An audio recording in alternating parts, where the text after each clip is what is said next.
नमस्कार प्रिय भक्तगणों, जय श्री राधे कृष्णा। साल 2024 में जीवित पुत्रिका को लेकर बहुत ज्यादा संशय है। कोई कह रहा है कि व्रत 24 सितंबर को है और कोई कह रहा है कि 25 सितंबर को है, क्योंकि इस बार अष्टमी तिथि 2 दिन है, इसलिए यह संशय की स्थिति बनी हुई है। लेकिन आपको कंफ्यूज होने की जरूरत नहीं है, क्योंकि आज के इस अति महत्वपूर्ण वीडियो में हम आपका कंफ्यूजन दूर करेंगे कि 2024 में जीवित पुत्रिका का व्रत कब है, 24 सितंबर या फिर 25 सितंबर।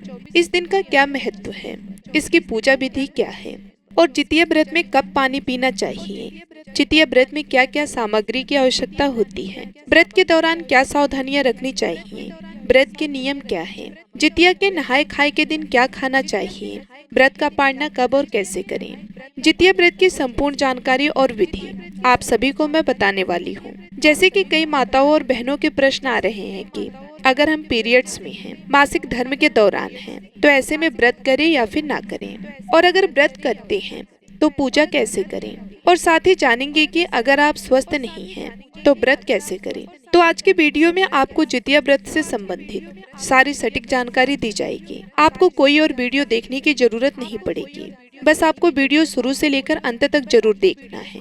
लेकिन वीडियो को शुरू करने से पहले आप सभी से एक विनम्र निवेदन है कि आप वीडियो को लाइक अवश्य कर दें और हमारे चैनल को सब्सक्राइब करके बेल आइकन का बटन अवश्य ही दबा दें। सबसे पहले तो आप सभी को जितिया व्रत की हार्दिक शुभकामनाएं।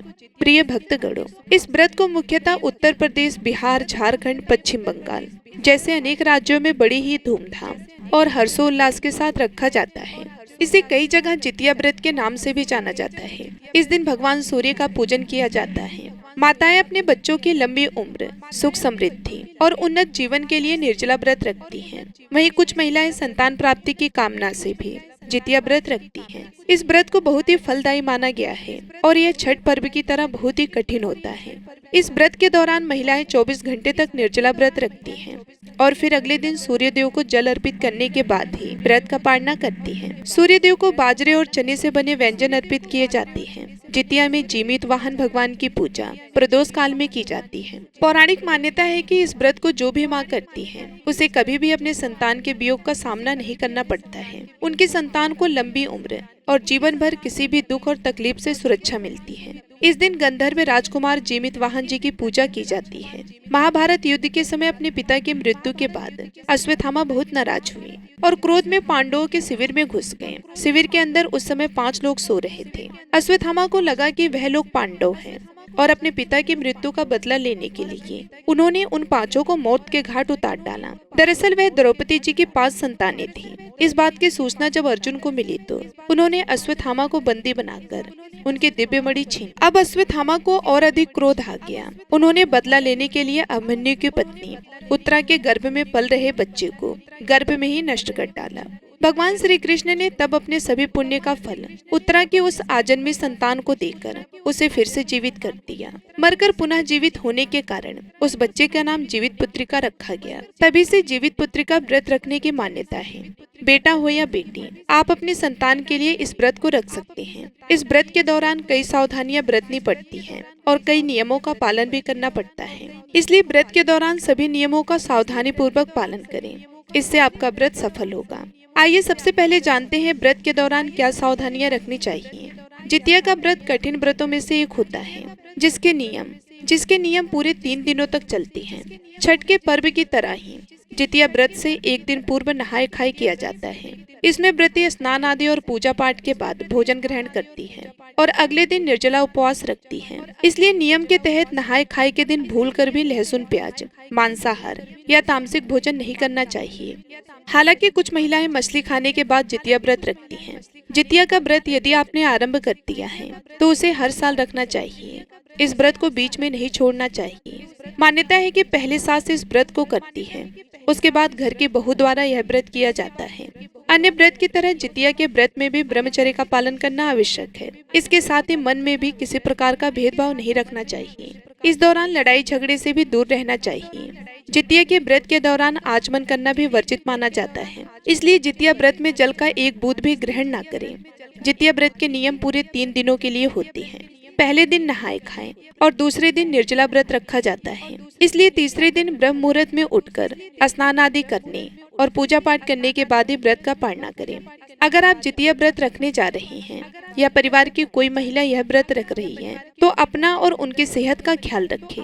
अगर व्रत करने वाले व्यक्ति को स्वास्थ्य संबंधित परेशानियां हैं तो व्रत करने से बचे, क्योंकि यह व्रत निर्जला रखा जाता है और अगले दिन पालना किया जाता है।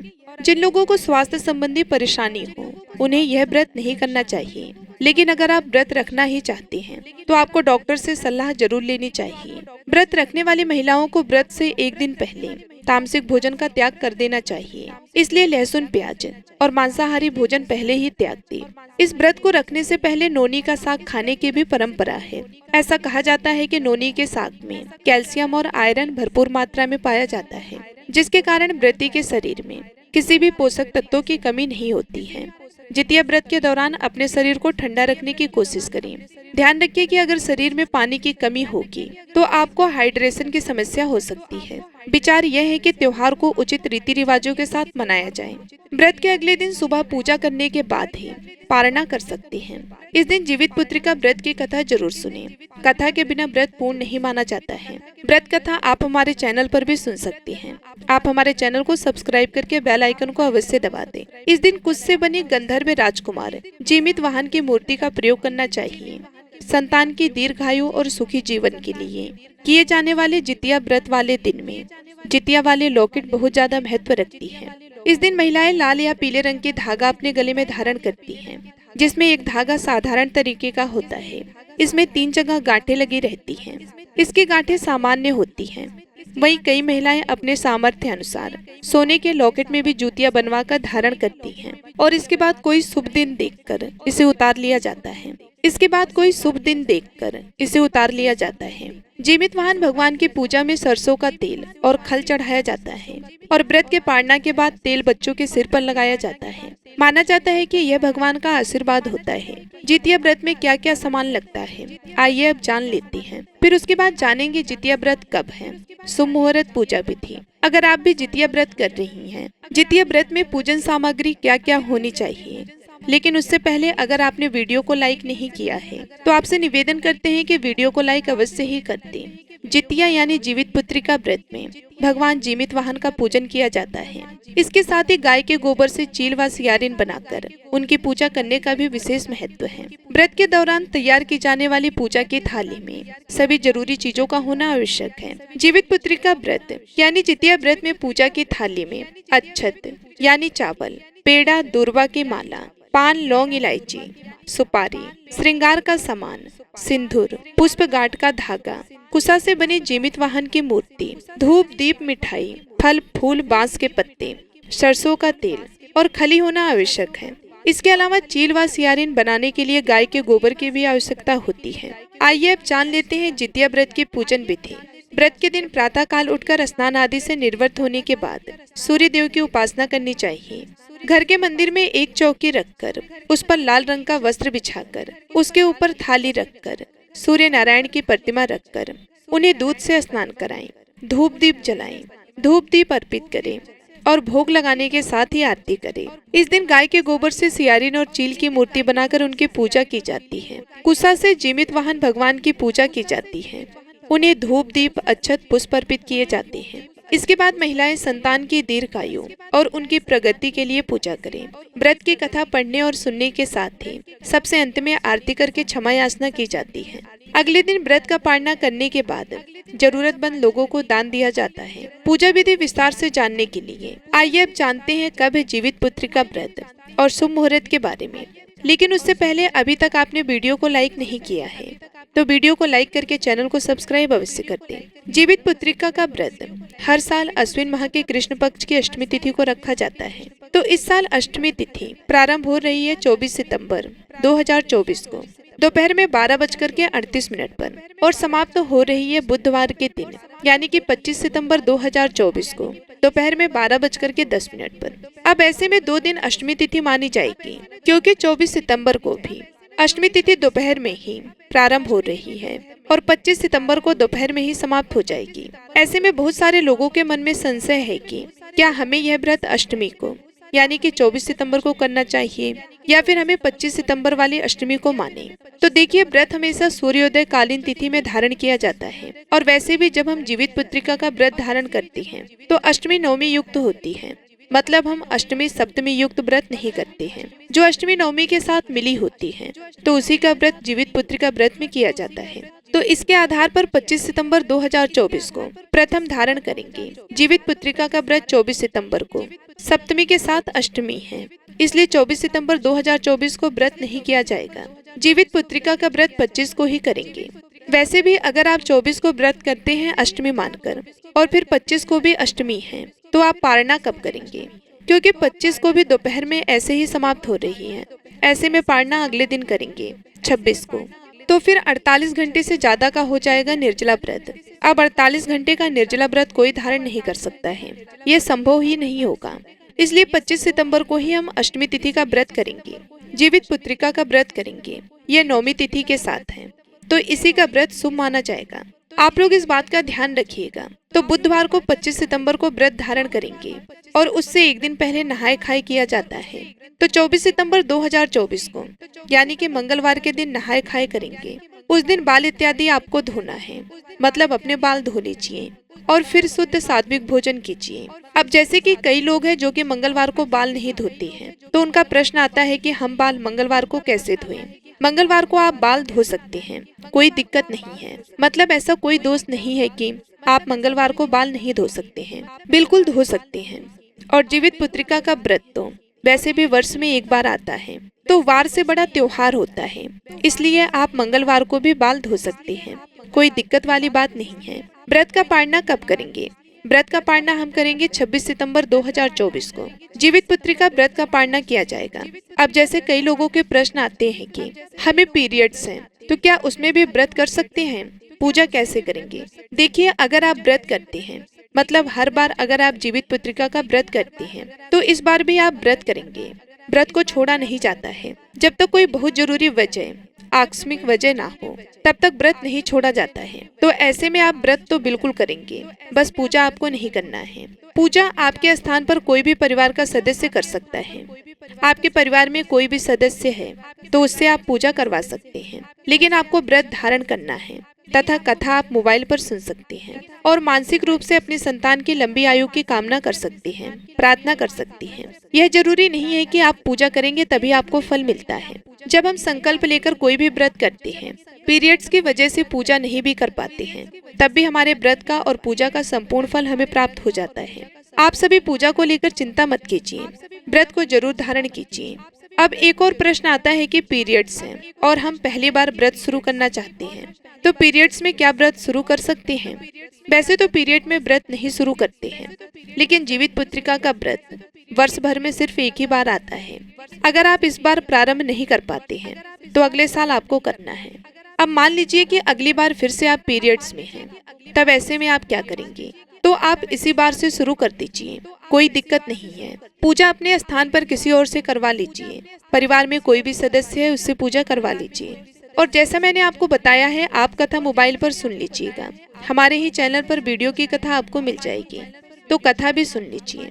और बाकी पूजा पाठ घर में किसी से भी करवा सकते हैं, अपने पति से भी करवा सकते हैं, लेकिन व्रत आप अवश्य ही धारण कर लीजिए। एक प्रश्न और आता है कि हम अस्वस्थ हैं, मतलब कई लोग हैं जिनकी सर्जरी हुई रहती है या फिर किसी को इसी समय में बच्चा भी हुआ है, तब ऐसी अवस्था में कैसे व्रत करें? मतलब कि नहीं कर पाते हैं व्रत, तो फिर क्या करें? अगर आप बिल्कुल भी व्रत करने में असमर्थ हैं, तब तो कोई दिक्कत नहीं है। प्रार्थना कीजिए और बस आप भगवान के हाथ जोड़कर छोड़ दीजिए, अगली बार फिर से शुरू कर लीजिएगा। या फिर आप ऐसा भी कर सकते हैं कि फलाहार के द्वारा या फिर जलाहार के द्वारा आप व्रत कर लीजिए। आप निर्जला नहीं रह पाते हैं। अगर आप पूरी तरह से व्रत तोड़ देते हैं, तब तो व्रत खंडित ही माना जाता है, लेकिन आप निर्जला के बजाय जलाहार के द्वारा यह व्रत कर लें, जैसे कि जल ले लें, फल इत्यादि कर लें, जैसे कि बाकी व्रत करते हैं फलाहार के द्वारा। उसी प्रकार से अगर आप व्रत कर पाते हैं सिर्फ अनाज का त्याग करके, तो भी इस व्रत का संपूर्ण फल आपको प्राप्त हो जाता है और व्रत को खंडित नहीं माना जाता। अगर आप ऐसे रह पाते हैं तो ऐसे भी रह सकते हैं, और अगर बिल्कुल ही असमर्थ नहीं रख पा रहे हैं तो भगवान से क्षमा प्रार्थना कर लीजिए कि अगली बार आप स्वस्थ होकर पूरी तरह से नियम से विधि विधान से व्रत को धारण करेंगे। भगवान जीवित वाहन से प्रार्थना कीजिए कि आपको सुरक्षित रखे, परिवार को सुरक्षित रखें, शुभ मंगलमय रखें, ताकि अगली बार आप फिर से व्रत को धारण कर सकें और इसके बाद अगली बार फिर से व्रत शुरू कर सकते हैं। अस्वस्थ अवस्था में अगर व्रत टूटता है तो उसे खंडित नहीं माना जाता, क्योंकि भगवान को आपकी परिस्थिति का पता होता है। आप सिर्फ उनसे प्रार्थना कीजिए, आपकी प्रार्थना स्वीकार होती है। लेकिन जानबूझकर अगर हम कर सकते हैं तो बिल्कुल हमें करने का प्रयास करना चाहिए। तो जानबूझकर व्रत नहीं छोड़ेंगे, ऐसे में व्रत का आपको खंडित होने का दोष नहीं लगता है। जितिया व्रत की पूजा का शुभ मुहूर्त 25 सितंबर बुधवार को, जो कि सुबह की पूजा का शुभ मुहूर्त होगा। सुबह 6:10 से 9:10 और शाम की पूजा का शुभ मुहूर्त शाम 6:14 से 7:26 तक रहेगा। नवमी तिथि प्रारंभ होगी 25 सितंबर बुधवार दोपहर 12:12 से और 26 सितंबर गुरुवार दोपहर 12:20 पर तिथि समाप्त होगी। इस दिन सूर्योदय सुबह 6:20 पर होगा। व्रत का पारणा किया जाएगा 26 सितंबर गुरुवार सुबह 6:21 से 8:20 के बीच में। जितिया व्रत में कुछ जगह पर एक दिन पहले यानी कि नहाय खाए के दिन मछली खाकर अगले दिन व्रत रखा जाता है। ऐसा कहा जाता है कि मछली खाकर व्रत रखना शुभ होता है, लेकिन जो लोग शाकाहारी हैं उन्हें मछली इत्यादि नहीं खाना चाहिए। वैसे तो इस व्रत को 24 घंटे तक निर्जला ही रखा जाता है, लेकिन कुछ माताएं इस व्रत को, जो कि बिना जल के नहीं रह सकती, वह जल ग्रहण करके भी रख सकती हैं। जितिया व्रत के पारण में गेहूं के आटे की, दूध, पिट्ठी, देसी मटर, करी तोरी की सब्जी, अरबी की सब्जी, नोनी साग, कासे फल की सब्जी, खीरे का रायता और तरह तरह के व्यंजन खाए और खिलाए जाते हैं। इस व्रत में शाम के समय मुख्य पूजा की जाती है और व्रत से जुड़े हुए खास नियमों का ध्यान रखा जाता है, तब यह व्रत पूर्ण माना जाता है। इस दिन सूर्य देव की पूजा भी की जाती है। उन्हें बाजरे और चने से बने व्यंजन अर्पित किए जाते हैं। व्रत रखने वाली महिलाओं को इस दिन किसी भी वस्तु को काटना नहीं चाहिए। कटे हुए फल या सब्जी का उपयोग भी नहीं करना चाहिए। किसी भी तरह की जीव हत्या करना पाप माना जाता है और व्रती महिलाओं को इस दिन चाकू, कैंची आदि का इस्तेमाल भी नहीं करना चाहिए। पौराणिक मान्यता है कि इस व्रत को जो भी माँ करती है उसे कभी भी अपने संतान के वियोग का सामना नहीं करना पड़ता है। उनकी संतान को लंबी उम्र और जीवन भर किसी भी दुख और तकलीफ से सुरक्षा मिलती है। इस दिन गंधर्व राजकुमार जीवित वाहन जी की पूजा की जाती है।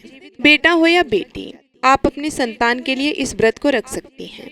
व्रत के दिन प्रातः काल उठकर स्नान आदि से निर्वृत्त होने के बाद सूर्य देव की उपासना करनी चाहिए। घर के मंदिर में एक चौकी रखकर उस पर लाल रंग का वस्त्र बिछाकर उसके ऊपर थाली रखकर सूर्य नारायण की प्रतिमा रखकर उन्हें दूध से स्नान कराएं, धूप दीप जलाएं, धूप दीप अर्पित करें और भोग लगाने के साथ ही आरती करें। इस दिन गाय के गोबर से सियारिन और चील की मूर्ति बनाकर उनकी पूजा की जाती है। कुसा से जीवित वाहन भगवान की पूजा की जाती है। उन्हें धूप दीप अक्षत पुष्प अर्पित किए जाते हैं। व्रत की कथा पढ़ने और सुनने के साथ ही सबसे अंत में आरती करके क्षमा याचना की जाती है। अगले दिन व्रत का पारणा करने के बाद जरूरतमंद लोगों को दान दिया जाता है। जितिया व्रत में कुछ जगह पर एक दिन पहले यानी नहाय खाए के दिन मछली खाकर अगले दिन व्रत रखा जाता है। ऐसा कहा जाता है कि मछली खाकर व्रत रखना शुभ होता है, लेकिन जो लोग शाकाहारी हैं उन्हें मछली इत्यादि नहीं खानी चाहिए। वैसे तो इस व्रत को 24 घंटे तक निर्जला ही रखा जाता है, लेकिन कुछ महिलाएं इस व्रत को, जो कि बिना जल के बिना नहीं रह सकती, वे जल ग्रहण करके भी रख सकती हैं। जितिया व्रत के पारणा में गेहूं के आटे की, दूध की पिट्ठी, देसी मटर, कड़ी तोरी की सब्जी, अरबी की सब्जी, नोनी का साग, कासे फल की सब्जी, खीरे का रायता और तरह तरह के व्यंजन खाए व खिलाए जाते। तो ये थी आज की वीडियो। उम्मीद है कि आपको पसंद आई होगी। वीडियो को लाइक कर दें अगर आप एकादशी का व्रत करते हैं। एकादशी व्रत की वीडियो भी आपको चैनल पर मिल जाएगी, उसको भी जरूर देख लें। इसके अलावा नवरात्रि कब है, करवा चौथ कब और कार्तिक मास कब प्रारंभ हो रहा है, ये सारी जानकारी अगर आपको चाहिए तो चैनल पर वीडियो अपलोड हो जाएगी, जरूर देखिए। और व्रत कथा श्रवण करने के लिए चैनल को सब्सक्राइब कर लें। साथ ही पास में बनी हुई बेल आइकन का बटन दबाना बिल्कुल भी ना भूलें। मिलती हूँ मैं आप सभी लोगों से अगले वीडियो में। तब तक के लिए ओम नमः शिवाय, जय श्री राम, हर हर महादेव।